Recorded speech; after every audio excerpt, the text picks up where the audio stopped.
Hello, my name is Taylor Christensen, and this is my SPED talk on AWS Solutions Architect certificate. So first of all, introduction to AWS. What is AWS? Well, AWS is Amazon Web Services, and what do? They do cloud computing. So you can have things up in the cloud.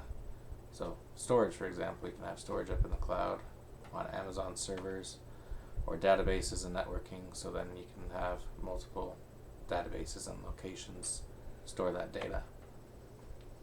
And it's global. It's on a global scale, so they've got servers all throughout the world, and it's very secure. So who uses AWS? Well, the biggest and obvious one is Amazon. Another one that's kind of surprised me was Netflix. Netflix actually uses Amazon servers for all their streaming and things. Netflix does not have their own servers. They buy from Amazon's.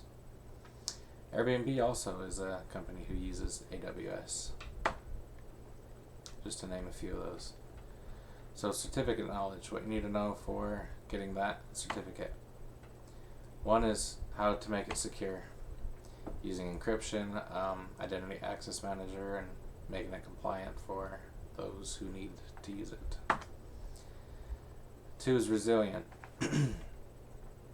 So, like I said earlier, having it all around the world, you can have your data stored in different locations, so then you can have access to that. So if one server goes down, then you have access to it from a different location or different server.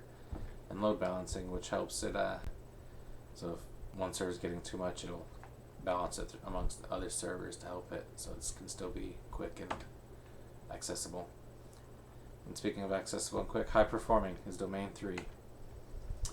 So it auto scales, which so if one server starts to get full, then it'll open another instance on a server and scale it, so then it can not have one server be bogged down. It'll spread the load throughout different servers, and helps with caching. So then you're not, every time you log in, you're not having to redo everything. It'll remember you.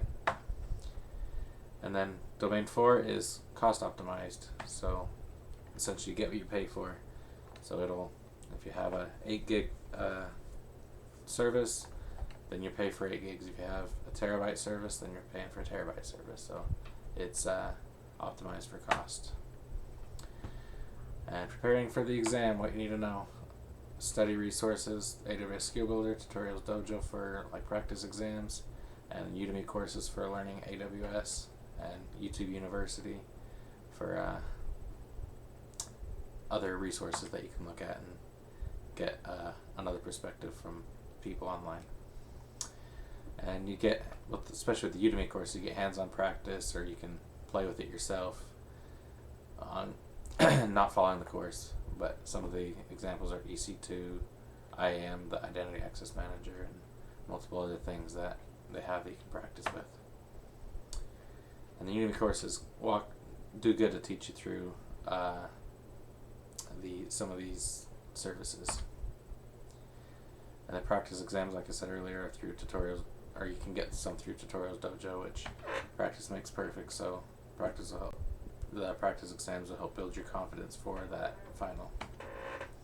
And the final exam is 65 questions and 130 minutes, so just over 2 hours.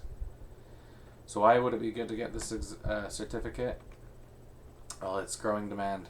Cloud is the number one skill employers are looking for, and having that knowledge would be very good on your resume and for future use, like it says for bullet point 2.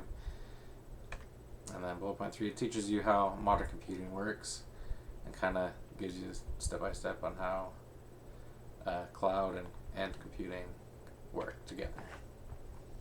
And again, it looks good on your resume because employers are looking for cloud skills. So conclusion: Amazon Web Services Solutions Architect will know how to be secure, and have a secure mindset with protecting company data, and it's cost effective, so you get what you pay for. You don't have to have your own server since it's in the cloud. And scalable, again, if if your server fills up, then you have to buy another server, where if you do cloud, it can be grown as the company grows. It's reliable since you got multiple servers throughout the world, where if one goes down, you can still have another source of AWS. And so that is the end of my SPED talk. Thank you.